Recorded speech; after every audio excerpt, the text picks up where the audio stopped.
This is Cerebral Cinema. Movies of the mind. I'm here at the Reichenbach Falls. Oh, that's quite a climb. I'm afraid I don't have the stamina of a Sherlock Holmes. I've gone back in time to see exactly where Holmes and Professor Moriarty had their death struggle in the final problem. Hello. What's this? There's a man up ahead. His back is to me, but he seems to be looking for something. Hello there. It's Professor Moriarty. You know me? Who doesn't? I thought you were dead. An assumption far too many had made. But it's well known. You fell to your death. You're a presumptuous young man to assume it's any of your business. But as I'm in a decent mood, I will tell you actually what happened to me. Holmes was sure you'd been killed. I don't intend to spend the afternoon shouting over a waterfall. Come, there's a place we can sit just a short distance from here. Here we are. Please, be seated. Professor, in The Adventure of the Empty House, Holmes relates to Dr. Watson how you fell to your death while he clung to the rocks beside the falls. I did fall. A long way. There was an outcropping of rock, and I smashed against it, breaking 3 ribs and my left leg. Then another long fall down, finally into the water. I clung to life through rage and hatred I had inside towards that meddling fool Holmes. The water swiftly carried me forward as I thrashed about, desperately trying to keep afloat. I knew Holmes had already destroyed my work and brought to justice most of my accomplices, but I would not allow him to destroy me. Farther down, the waters calmed a bit, and I struggled towards the bank, quickly grabbing some brush that hung close to the water. I held fast to that brush, exhausted, desperate to remain conscious. How did you get out and away? Well, my most loyal accomplice, Colonel Sebastian Moran, was at that moment heaving stones at Holmes in an attempt to kill him. Moran was the smartest of my men, and realized that I might have, by the slimmest chance, survived the fall. Do you remember the young man that handed Dr. Watson the note which drew him back to the Englisher Hotlands? Yes. Another member of my organization.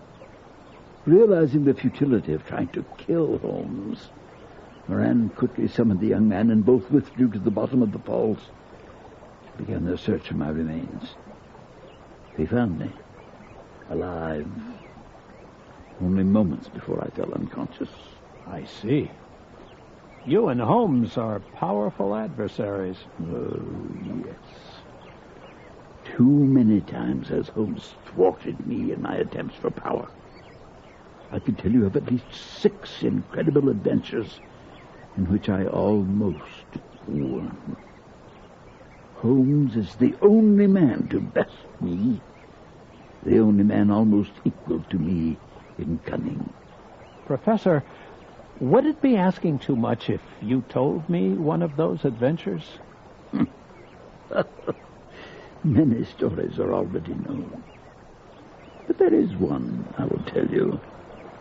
In fact, you may relate this story to that vexing puppy dog lackey of Holmes, Dr. Watson, so he can write it up and make a few pounds from its publication. Tell Dr. Watson he may call this story The Adventure of the Haunted Bagpipe.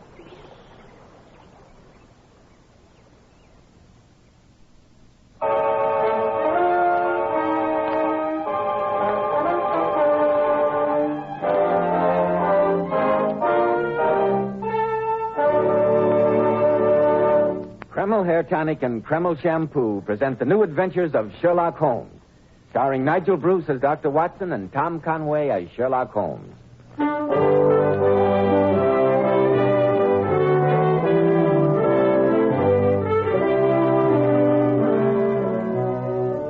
Now, here we are once more in Dr. Watson's study. And maybe we're not glad to get here. If we hadn't had a Sherlock Holmes story waiting for us at the other end, we'd have never ventured out on a night like this. Pretty bad weather out, Mr. Bell? Indeed it is, Dr. Watson. There's a cold wind that chills you to the bone. I had one hand holding my coat collar and the other holding my hat all the way over. I felt as though some malignant deity were determined to keep me from reaching your door. You hear that wind? Reminds me of what I just escaped from. Oh, it's typical Edinburgh weather, Mr. Bell. Perhaps you've heard that there's no language richer in terms of reproach against the howling wind than the Scots dialect.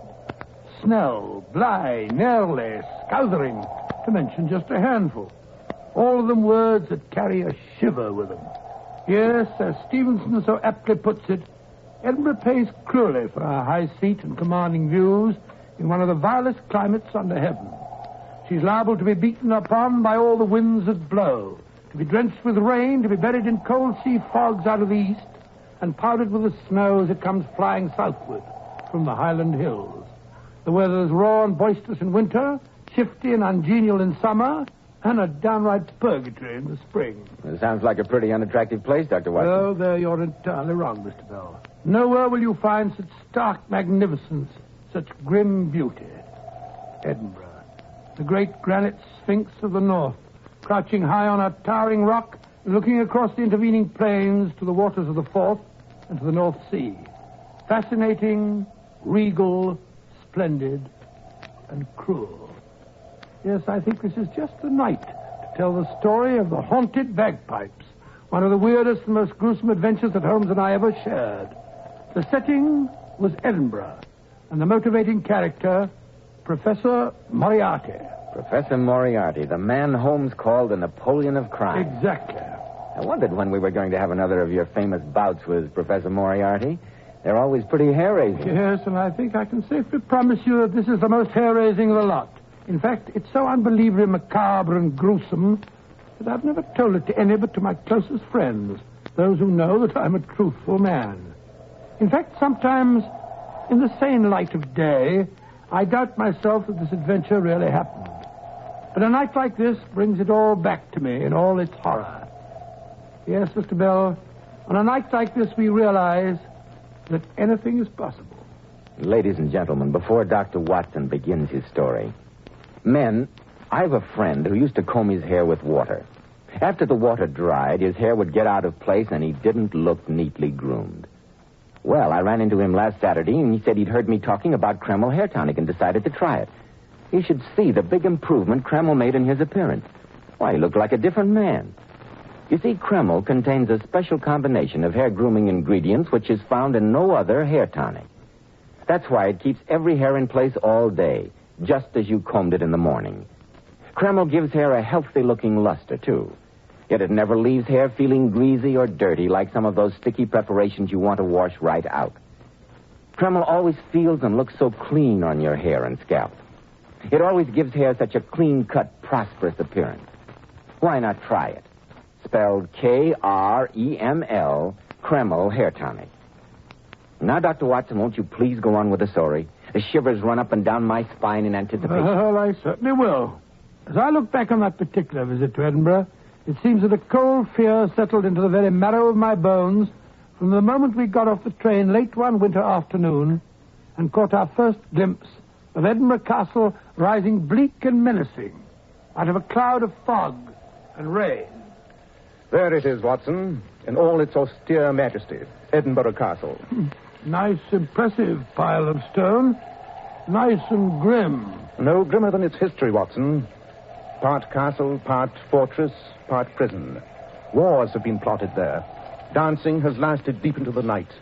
Murder has been done in its chambers. Oh, well, this is no time to stand here chatting. Let's get out in this confounded rain. Rain, Watson?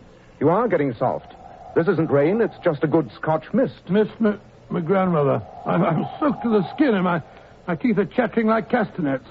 Thank heaven the town has a There's a few modern hotels. A nice hot toddy at the Royal, eh? I'm sorry to disappoint you, Watson, but this is not a pleasure trip. We must forego the luxuries of Princess Street and take up our quarters in the Old Town. The Old Town? Holmes, you mean that we're going to live in one of those crumbling grey stone houses all huddled together on the slope leading up to the castle? Exactly. Why, they're nothing but tenements. Those lands, as they're called, once housed the flower of the Scottish nobility. In the old days, this was a walled city, and space was at a premium. That is why those crazy buildings tower 8 and 10 stories into the air. Yes, but the days of nobility are over. Those tenements are full of goodness knows what. True. What more suitable dwelling place could one imagine for our friend, Professor Moriarty? Professor Moriarty? Quite. You may have noticed, Watson, that London has been singularly free from crime during the last few months. And for a very good reason. Professor Moriarty was not in residence. Oh, you mean that you think we've succeeded in driving him out? No, Watson. Let us not underrate the professor.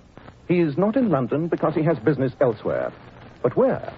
I confess I was in complete ignorance until the day before yesterday morning, when I received a telegram informing me that one of Moriarty's chief assistants had been seen prowling through the graves at Greyfriars. Then I remembered that Professor Moriarty has a particular reason for hating Edinburgh. He's not a man to forget his grudges, Watson. The question is, shall we be in time to prevent his revenge? But here, get into this cab before you catch pneumonia. Professor Moriarty in Edinburgh. Huh. I thought the place looked even more forbidding than usual. Oh, cabby, let us out in front of St. Giles. Aye.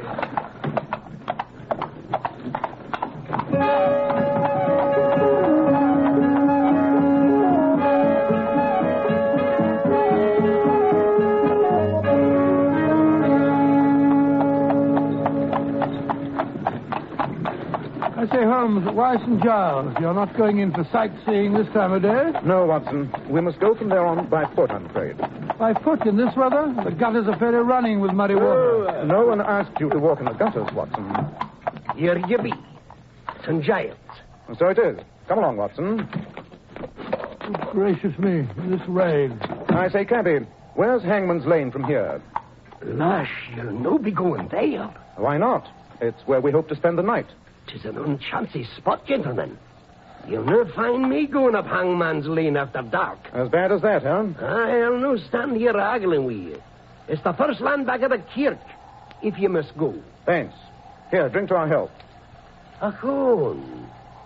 There you stand, two fine upstanding gentlemen, hale and hearty, with a black shadow of death looking over your shoulder. Huh? Ah, well, didn't say I didn't warn you. Come along, Beatrice.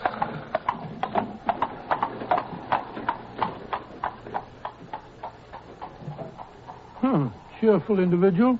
Holmes, what do you say? Let's go back and spend the night at a good hotel. We can't possibly find any lodgings in a place like Hangman's Lane. But we shall, Watson. We shall. They're expecting us. Come along. What do you mean, they're expecting us? I mean the owner of most of the tenements in Hangman's Lane has arranged that we should be taken care of. He's most anxious to have us inspect his property. Oh, very well, but I don't see what that has to do with our search for Professor Moriarty. Whenever anything curious and inexplicable happens in the professor's neighborhood, the chances are he's mixed up in it. Ah, here's Hangman's Lane. Narrow, steep little byway, eh, Watson? I don't like it, Holmes. No lights in any of the windows. Usually these tall houses are overrun with inhabitants. Several families to a floor. Look, the buildings in this street look positively deserted. They are deserted, Watson. That's the most interesting part of it. Oh, really? One particular house hasn't been open for several hundred years. But during the last month, the rest of the tenements have been vacated, too. Their inhabitants have fled from them like rats from a sinking ship. The rents have been lowered to the vanishing point, and still there are no takers. The people hereabouts seem to think the whole street is haunted. Couldn't we come up here and look the place over in the daytime, Holmes? Look, already the light's beginning to fade. Unfortunately, Watson, the phenomena we're going to investigate occur only at night. Oh, dear. Ah, here's the house we're to stay in. There should be a bell somewhere. Yes. Well, perhaps there isn't anyone to let us in. I think there will be, Watson. Yes, I hear footsteps. Oh, yes. Mr. Holmes and Dr. Watson. Oh, the Lord be thanked. One moment, gentlemen, I'll unbar the door. Be pleased to enter. Go ahead, Watson. Good Lord, it's dark in here. And if you'll kindly step this way, there's a broad blaze a-burning and candles lit in the back parlour. I say. Go canny, gentlemen. This corridor is not so smooth as once it was. Yeah, so I discovered. This is the place. Please enter. Oh, well, this is more like it, eh, Holmes? What a magnificent old room. Just look at that fireplace. Aye. For once a blithe bit, this old house. Full of lords and their ladies, they say. But here, gentlemen, will you be standing in front of the fire and drying all your bricks? Not a bad idea. We're pretty wet, eh, Watson? Wet. There's a brandy on the shell you're wanting away, Droppy. A tasty cocoa pie in a pot. And no, you'll forgive me. I'm unshunk myself away. Going so soon? But we've just arrived. Oh, Mr. Holmes, I dare not stay after sundown. I'm late to let you alone, but I dare not stay. But enough fash yourself. I'll return them on early. But what is there to be afraid of? The neighbours. Neighbors? Aye, the neighbours in the old Hurley house t'other side of this wall. But no one has lived in that house next door for years. Not humans, no. No living man has crossed the door staying this 100 year. But there be others. Bogles. You can hear the rattle of their going and coming every night through the wall. Have you ever heard these ghosts, or bogles, as you call them? No, I certainly have not. I will not stay after sundown. But the bogles, there's no the worst of it. Really? Aye. At times you can hear the sound of doodling. Sound of bagpipes, eh? Aye. And that's when they be entertaining old Horny yourself. The devil himself? Aye. The ghosts next door move in very high society, eh, Watson? What was that? Just the wind in the chimney. I would have swore with the devil's doodle sucker. No, I don't think so. I'll not be waiting to find out. When the skirling begins, this is the house at Selders like it was singing a dirge. Good night, gentlemen, and God help you. She was frightened, all right. I wish that chimney would stop moaning. But those two legends, the house next door and the haunted bagpipes, they're famous Edinburgh superstitions. I'd like to hear more about them. Well, I've heard more than I want to already. Confound that chimney. That building next door is one of the so-called fatal houses. Fatal houses? Houses marked generations ago by the Great Plague. Discipline in the time of pestilence was sharp and sudden. The houses having the disease were marked by a large cross. No one dared enter or leave. Furniture was destroyed and houses sealed up. In those houses, of which one or two still remain, the plague is supposed to lie ambushed like a basilisk, ready to escape and spread sickness and death through the city once the doors are open. Oh, but that's ridiculous, Holmes, ridiculous. Germs can't sustain themselves like that. Oh, at least we've no medical evidence that they can. Wish we'd gone to an hotel. The other legend is not quite so gruesome. Well, I'm delighted to hear it. It's about a secret passage that is supposed to have existed in the time of Mary, Queen of Scots, between Edinburgh Castle and Holyrood Palace, which lies at the other end of town. About a century and a half ago, a piper made a bet that he could walk the length of it. He started at the castle, piping merrily. The crowds were able to follow him through the streets above by the sound of the skirling. Everything was going smoothly. They followed the sound down from the castle along the top of the hill. Just about here, the piping stopped suddenly in the middle of a note. And that was the last that was ever heard of the piper. Noxious gas, most probably. Some say the devil was so captivated by his playing that he carried him off to hell. Well, what of it? As long as he stays there and doesn't go about waking up the neighbors. But that's just what he has been doing for the last month or so. Oh, nonsense. It's just a noisy chimney like this one. Why should a ghost who's kept quiet for over 100 years suddenly decide to return and annoy people? That, my dear Watson, is what I'm anxious to find out. Holmes. Holmes, do you hear that? By Jove. Then it's more than just a superstition. Holmes, it's a piper. The devil's bagpiper. He's playing in the house next door. Splendid. Well, what are we going to do? Want me to inform the authorities? And have them put the devil in jail? No, Watson, I have a better plan. I suggest we go over and call on the old gentleman himself.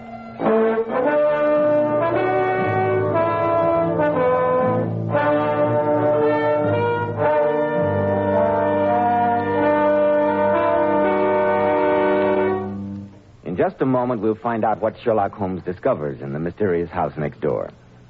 Men, if you're wise, you'll start right away and take better care of the hair you've got. Remember, handsome, healthy-looking hair needs a hygienic scalp. So why be content with just any hair dressing when you can enjoy the extra advantages of Kreml hair tonic? This highly specialized hair tonic goes in for modern, natural-looking hair grooming.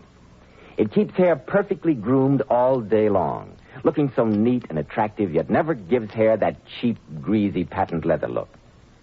But Kreml does lots more than keep hair looking handsome. Kreml is simply great to lubricate a dry scalp.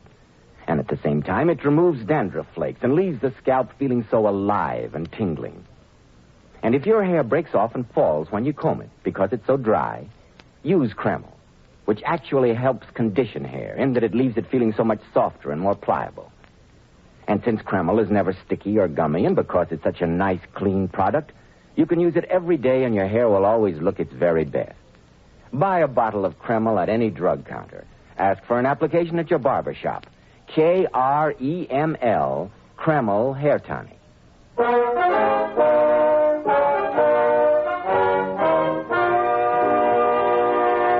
Now, Dr. Watson, what about the ghostly bagpiper? Did Holmes ever really... No, not so fast, Mr. Bell. Holmes insisted that we investigate the house next door at once. And I must admit that it was with some misgivings I followed him into the street. Come along, Watson. Oh, another little bit of local superstition I forgot to mention. They say that the corpses of people who died here of the plague sometimes come to life and wander about the house. Holmes, I wish you wouldn't talk like that. Oh, this sleet cutting into my face like a knife. Here's the doorway. Now to find out if the key still works. Yes, it looks more like a crowbar than a key. I only hope the lock isn't too rusty. Won't budge. Thank heaven. Let's go back. Oh, give me that oil can. Perhaps a few drops of oil. There you are. Confound this lock.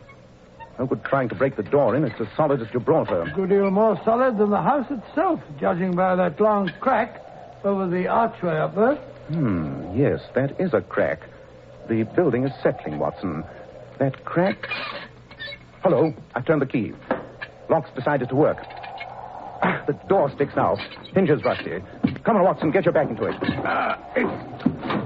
It's moving, Holmes. Yes, so is that crack. Hurry, help me close the door before the archway falls on us. Isn't it quiet? Can't even hear the wind. Smells like a tomb. Yes, but there's something else. Something unhealthy. Like a disease I smelt once in the tropics. Well, you don't think it's true that the plague is still... Nonsense. You yourself said it wasn't possible. Better light that dark lantern we brought along. Yes, indeed. I hate bumping about in the dark. I can't say that it's much more cheerful in the light. Look at those great dirty cobwebs. That old tapestry hanging in shreds. Yes, nothing has been moved since the plague first touched the house. Look there in that room. That old oak table set for a meal. One of the goblets overturned. Gives me the creeps up and down my spine. Nothing else of interest here. Let's get on to the next room. How hollow our footsteps sound. Yes. This must have been the living room of the house. Ashes of a bygone fire still on the hearth. Holmes. Look. There's some people seated in those chairs over there. Nonsense. Give me the lantern. By Jove, I think you're right. That smells stronger in here. We'll soon find out. Watson, hold the lantern. Holmes. It's a body. A naked body. A corpse, Watson. A cadaver. Holmes, don't touch it. For the love of heaven, don't touch it. Why, Watson? Can't you see? The swollen eyes, the froth at the mouth, the flesh turned black. I've never seen it before, but those are the symptoms, Holmes. That's the Black Plague. What? That's not possible. That's crazy. Here, look. Let me look at the other chairs. Yes, here an old man and here a woman. All victims of the Black Death. Holmes, these are the bodies of people who died in this house centuries ago of the plague. But they're not decayed. It's not possible. We must be going mad. Tell me quick, Watson. Did women do their hair with fringes at the time of the last plague? Fringes? Now I know that we're crazy. Quiet, Watson. Do you hear that? It's the devil coming with his piper. He's going to make him dance. The old woman was right. The house does vibrate to the sound of those pipes. He's coming, Holmes. He's coming.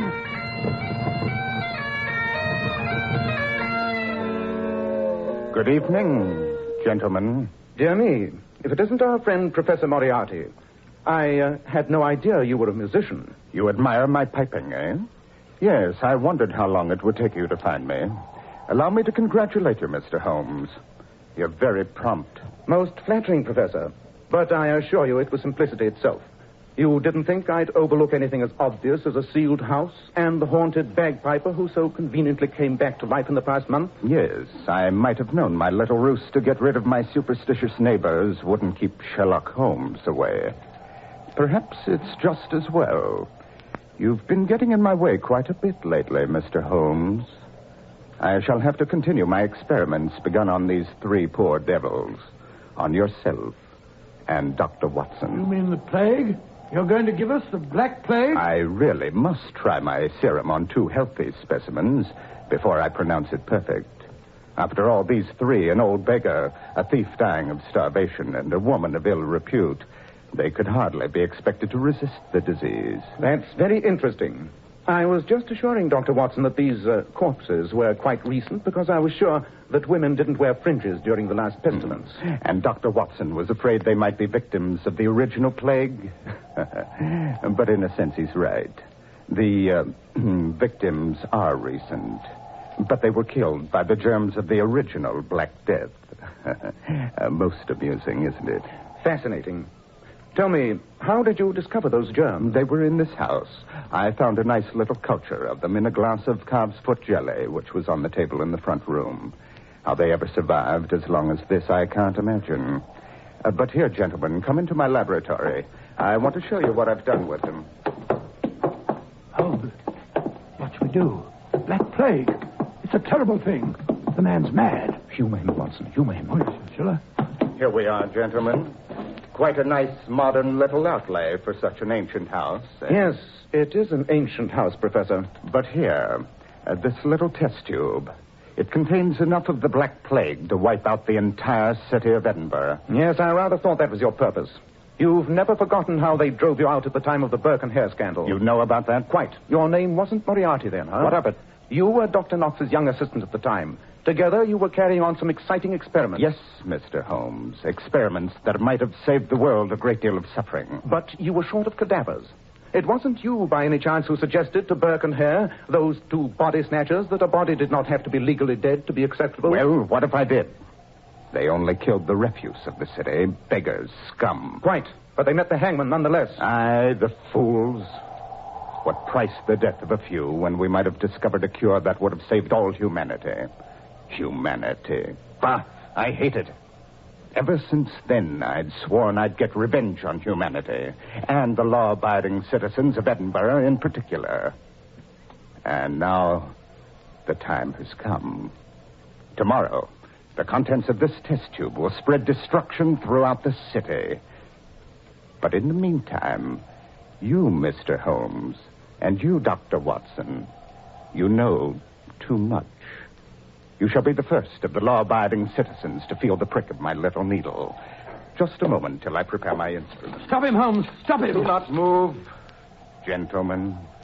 One drop out of this test tube, even in its present state, is enough to cause death. I quite agree.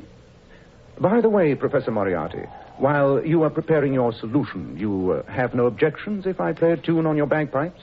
I used to be rather good at them in my younger days. Not at all, if it'll amuse you. Quite. Watson, stand here beside me against this wall. I don't quite Don't argue.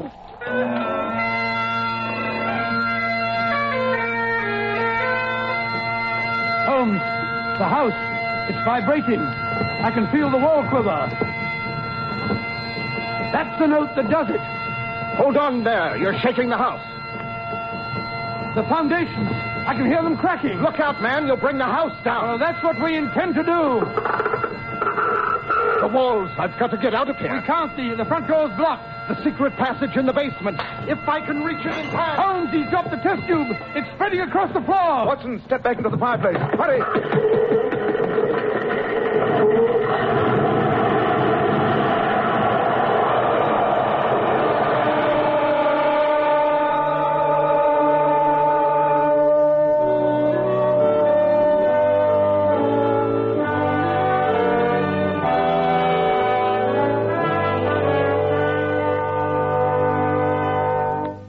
So, Mr. Bell, Holmes played that note on the bagpipes until the house crashed in upon itself. But, Dr. Watson, weren't you killed? Not quite, Mr. Bell. No, no. Holmes had deduced from that crack above the front door that the house was weak, and he also guessed which way it would fall if it did cave in. The wall that we were standing against and the fireplace alone were left standing. If you've seen any ruined castles, Mr. Bell, you'll notice how frequently that seems to happen. And Professor Moriarty, did he escape? Unfortunately, he did, Mr. Bell, through the secret passage in the basement which he had mentioned. But the Black Plague and those corpses, what did you do about that? We left them where they were. No use informing the authorities. They wouldn't have believed us, and besides, it would have been too dangerous to go poking about in the ruins. No, Holmes simply poured the spirits from our lantern on the old rafters and started a fire. The wood was as dry as tinder, and there was quite a blaze. Cerebral Cinema hopes you have enjoyed this movie of the mind.